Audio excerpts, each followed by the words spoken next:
நீங்கள் இயேசு கிறிஸ்துவினால் விடுதலையாக்கப்பட்டவர்கள். இயேசுவின் இரத்தத்தினால் நீங்கள் பரிசுத்தமாக்கப்பட்டவர்கள்.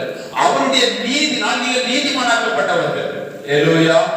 இது எல்லாமே அவரால் நமக்கு கொடுக்கப்பட்டிருக்கிறது. இந்த ஆவியில பிறந்தவர்களுக்கு என்னன்னா கிறிஸ்துவே எல்லாவற்றிலும் எல்லாமாக இருப்பார். நல்லா புரிந்து கொள்ளுங்க.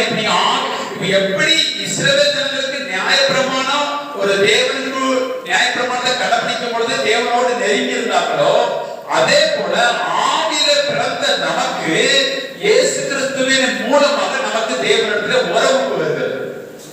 அது நம்ம பக்தினால வரல, இயேசு கிறிஸ்துங்கிற நீதினால நமக்கும் தேவனுக்கும் உள்ள உறவு உண்டாகுது. ஹல்லேலூயா. இதை நாம் சிந்தையில நினைக்கும் பொழுது நமக்குள்ள நீதி வேலை செய்கிறது. ஆவின் தன்மை நமக்குள் வேலை செய்கிறது. இந்த